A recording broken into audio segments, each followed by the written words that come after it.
Kazipet railway coach ఫ్యాక్టరీపై ABN ground report ఇప్పుడు చూద్దాం.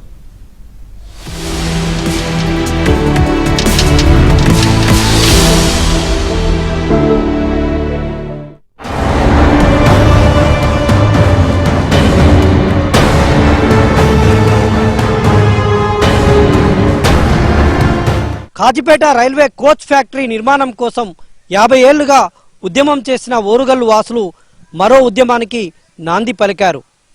ఇక్కడ నిర్మిస్తున్నటువంటి రైల్వే మ్యానుఫ్యాక్చరింగ్ యూనిట్లో స్థానికులకే ఉద్యోగాలు ఇవ్వాలన్న డిమాండ్తో ఉద్యమం చేపట్టారు. భూములు కోల్పోయినటువంటి అయోధ్యాపురం వాసులను ప్రభుత్వం ఆదుకోవాలని ఆ ఉద్యమం చేస్తున్నారు. ఇక్కడ రైతులు ఏమంటున్నారు, అధికారులు ఏం చెప్తున్నారు, ఇవాళ గ్రౌండ్ రిపోర్ట్లో చూద్దాం.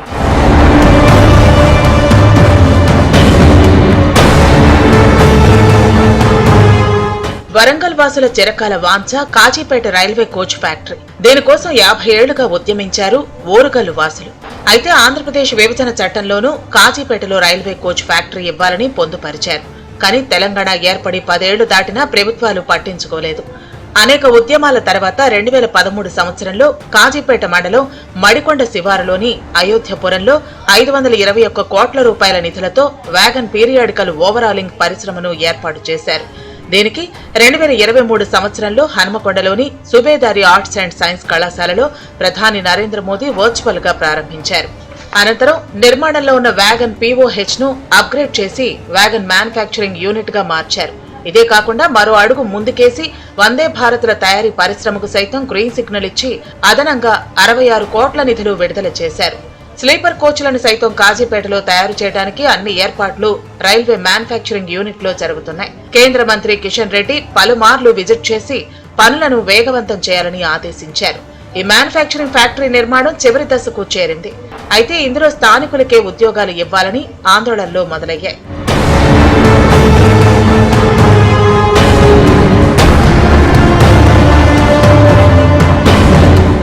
కాజీపేట రైల్వే మ్యానుఫ్యాక్చరింగ్ యూనిట్ ఉద్యోగాలు కల్పించాలన్న డిమాండ్తో స్థానికులు రోడ్డెక్కి ఆందోళనలు చేస్తున్నారు. ముఖ్యంగా రైల్వే మ్యానుఫ్యాక్చరింగ్ యూనిట్ కు భూములిచ్చిన రైతులకు ఇంటికొక ఉద్యోగం ఇవ్వాలని కోరుతున్నారు.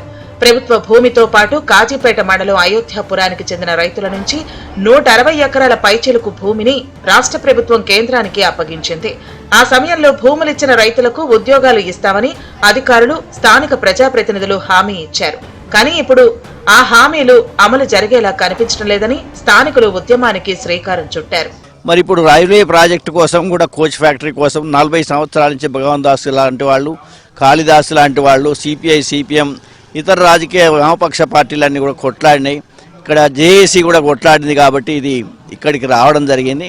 ఇక్కడ స్థానికంగా కనీసం 4000 మందికి ఉద్యోగాలు వెంటనే ఇస్తారనేటువంటి ఆ వాదన వినిపిస్తుంది. కాబట్టి ఇక్కడ రాష్ట్ర ప్రభుత్వం ప్రత్యేకంగా ఈ రైల్వే కోచ్ ఫ్యాక్టరీలో ఉన్న వచ్చేటువంటి ఉద్యోగాలను భూములు కోల్పోయినటువంటి రైతులకు, అదేవిధంగా వరంగల్ ఉమ్మడి జిల్లా తెలంగాణ ప్రజలకు కూడా, యువతకు కూడా న్యాయం జరిగే విధంగా ప్రత్యేకమైనటువంటి చట్టం తీసుకురావాలి, జీవో తీసుకురావాలి. దానికోసం స్థానిక ఎంపీలు, స్థానిక ఎమ్మెల్యేలు, అదేవిధంగా రాష్ట్రం నుండి ఉన్నటువంటి ముఖ్యమంత్రి గారు, ముఖ్యమంత్రి వర్గ వాళ్ళు కూడా మన కేంద్రం పైన ఒత్తిడి తీసుకురావాలి.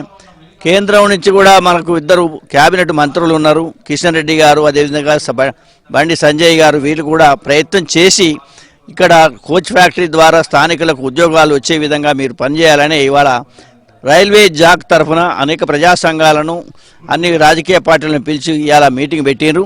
ఒకవేళ మీరు నిర్లక్ష్యం చేసినట్టయితే ఈ ఉద్యమం అనేది సీరియస్గా తెలంగాణ ప్రాంతానికి విస్తరించే అవకాశం కూడా ఉన్నది.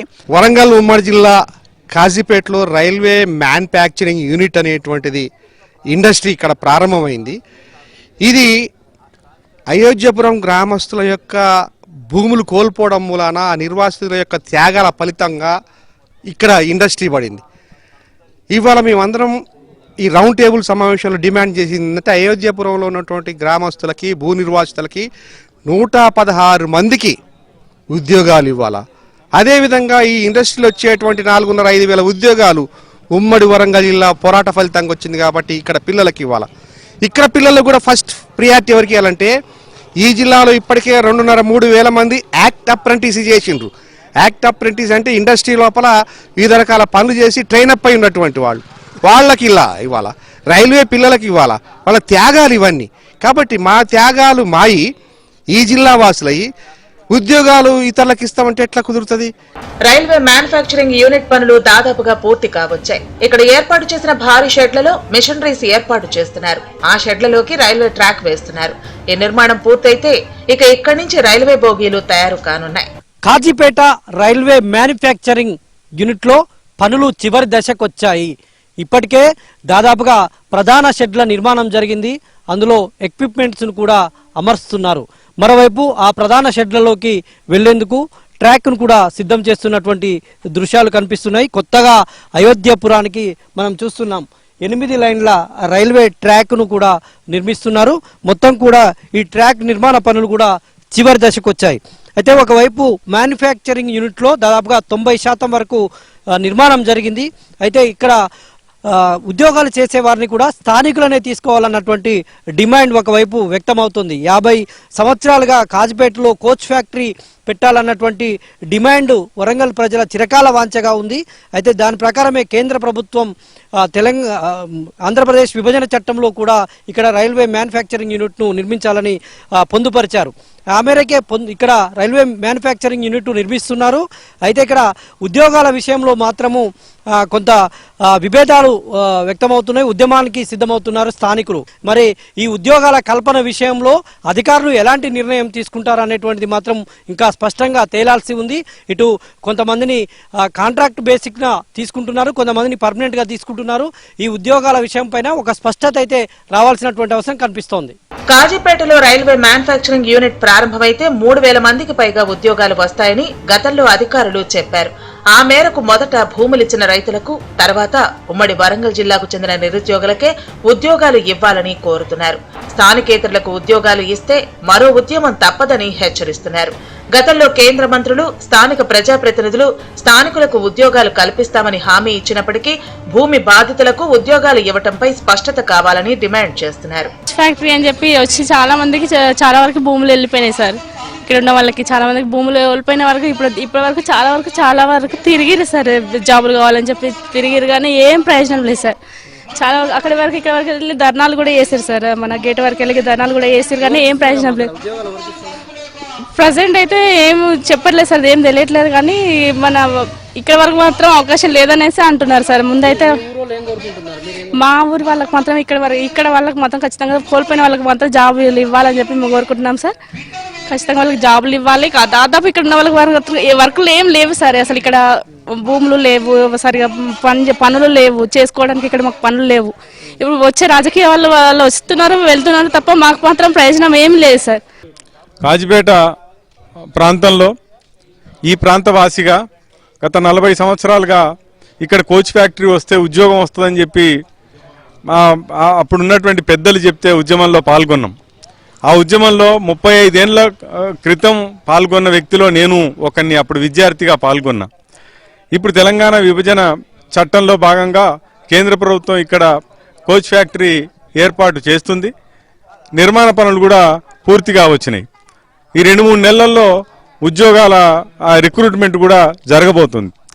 అయితే ఈ ఫ్యాక్టరీ ఏర్పాటు కోసం స్థానికంగా ఉన్నటువంటి ప్రజలు తమ వ్యవసాయ భూముల్ని ఇచ్చిండ్రు. భూములు ఇచ్చినప్పుడు ఇంటికో ఉద్యోగం ఇస్తారన్నారు. వారికి ఇప్పటివరకు ఎట్లాంటి క్లారిటీ ఇవ్వట్లేదు అధికారులు, ప్రభుత్వం. అట్లాగే ఈ ప్రాంతంలో ఉన్నటువంటి నిరుద్యోగ యువత ఏ ఉద్దేశంతో అయితే ఇన్ని రోజులు కొట్లాడి ఫ్యాక్టరీ ఏర్పాటు అయ్యేంత వరకు దాకా ఉద్యమించిందో వాళ్ళ ఉద్యమ ఫలితం అనేది ఇప్పుడు దక్కకుండా పోద్దా అన్న భయంతో ఉన్నారు. ఏది ఏమైనా ఈ ప్రాంత విద్యార్థులకు, యువకులకు ఉద్యోగాలు కల్పించకపోతే రాబోయే రోజుల్లో పెద్ద ఎత్తున మిలిటెంట్ ఉద్యమాలు చేయడానికి మేమంతా సిద్ధమవుతున్నాం. దానికి ప్రారంభ సూచకంగా ఈరోజు రౌండ్ టేబుల్ సమావేశం జరుగుతోంది. ఉద్యమ కార్యాచరణను కూడా త్వరలో ప్రకటిస్తామని చెప్పేసి తెలియజేస్తున్నాం. రైల్వే మ్యానుఫ్యాక్చరింగ్ యూనిట్ తో 3000 మందికి ప్రత్యక్షంగా, అనుబంధ పరిశ్రమల ద్వారా పరోక్షంగా వేలాది ఉద్యోగాలు వస్తాయని అంచనా వేస్తున్నారు. స్థానికులకే ఉద్యోగాలు ఇవ్వాలన్న డిమాండ్తో ఇప్పటికే 2 మార్లు రౌండ్ టేబుల్ సమావేశాలు నిర్వహించారు. రైల్వే మ్యానుఫ్యాక్చరింగ్ యూనిట్ లో తమకే ఉద్యోగాలు కల్పించాలని, లేదంటే ఫ్యాక్టరీలో ఎవరిని పనిచేయనివ్వబోమని, అక్కడే ఆత్మహత్యలకు పాల్పడతామని హెచ్చరిస్తున్నారు. కాజిపేట రైల్వే మ్యానుఫ్యాక్చరింగ్ యూనిట్ లో ఉద్యోగాలు కావాలని అయోధ్యాపురం గ్రామస్తులు ఎవరైతే మ్యానుఫ్యాక్చరింగ్ యూనిట్కు భూములు ఇచ్చారో వాళ్ళంతా కూడా రౌండ్ టేబుల్ సమావేశాలు ఏర్పాటు చేస్తూ ఉద్యమానికి సిద్ధమవుతున్నారు. మనం చూస్తున్నాం అయోధ్యాపురం శివార్లో రైల్వే కోచ్ ఫ్యాక్టరీ ఏదైతే ఉంటుందో దాని ఆవరణలోనే రౌండ్ టేబుల్ సమావేశం ఏర్పాటు చేసి గ్రామస్తులు, యువత, మహిళలంతా పెద్ద సంఖ్యలో ఇక్కడ తమకు ఉద్యోగాలు ఇవ్వాలనేటువంటి డిమాండ్తో ముందుకొస్తున్నటువంటి దృశ్యాలు కనిపిస్తున్నాయి. ఈ ఉద్యోగాలు తమకు ఇవ్వకపోతే ఉద్యమాన్ని మరింత ఉధృతం చేస్తామని చెప్తున్నారు. మహిళలు ఉన్నారు, నిరుద్యోగులు ఉన్నారు. మాట్లాడించేటువంటి ప్రయత్నం చేద్దాం. ఏందమ్మా మీరు ఏ ఉద్దేశంతో మీటింగులు నిర్వహిస్తారు? మేము మీటింగ్ అంటే మేము భూమి ఇచ్చినాము, మా కొడుకులను చదివిపించుకున్నాం, మేము అప్పులు తెచ్చుకొని చదివిపించుకున్నాం, పంటలు పండించుకుని భూములు గుంజుకున్నారు, చదువుకున్న పిల్లలు ఉన్నారు, మాకు జాబులు కావాలని మేము కొట్లాడుతున్నాం. బీటెక్ చదివిరు, ఎంటెక్ చదివిరు, అప్పులు తెచ్చి మేము భూములు ఉన్నాయి కదా, మా బాయిలు ఉన్నాయి కదా, మాకు పంట పండుతుంది కదా, మేము అప్పులు తెచ్చి చదివిపించుకున్నాం. అదే మాకు ఇప్పుడు రావని అంటారు. మా పరిస్థితి ఏంది మరి, మా బాధలు ఏంది చెప్పండి. మీరేం కోరుతారు? 160 ఎకరాలు అయోధ్యపురం గ్రామంలో 160 ఎకరాలు ప్లేస్ తీసుకున్నారు. వాళ్ళు ఒక్కొక్కరికి ఎకరము, అరెకరము, 2 ఎకరాలు అంతవరకే ఉన్నాయి. ఎక్కువ భూస్వాములు కాదు. ఆ ఉన్న భూమిని వాళ్ళు రైల్వే వాళ్ళు తీసుకున్నారు. మరి ఆ ఉన్న ఆధారం లేకుండా పోయింది మాకు. ఆ భూమిని చేసుకుంటూ సాగు చేసుకుంటూ మా పిల్లలను చదివించుకుంటూ పెళ్లిళ్ళు చేసుకుంటూ బ్రతికినాం ఇన్ని రోజులు. మరి ఉన్నది పోయింది. మేము కూలీ తప్ప మాకు ఇంకే పని చేత కాదు, కూలి పనులు చేయడం తప్ప. మరి బయట వేరే దూరం పోతే వాళ్ళు రానియటం లేదు. వేరే ఊరికి పోతే పనికి మా ఊరికి ఎందుకు వస్తున్నారని అంటున్నారు. మరి ఇప్పుడు మా పిల్లల బ్రతికేంటిది, మా బ్రతికేంటిది? మరి మా బాధలను గుర్తించి మాకు మా పిల్లలకు జాబులు ఇవ్వాలని మేము కోరుకుంటున్నాము. ప్రైవేటు కాకుండా గవర్నమెంట్ జాబులు ఇవ్వాలని కోరుకుంటున్నాము. మాకు ఉన్న భూములన్నీ తీసుకున్నారు.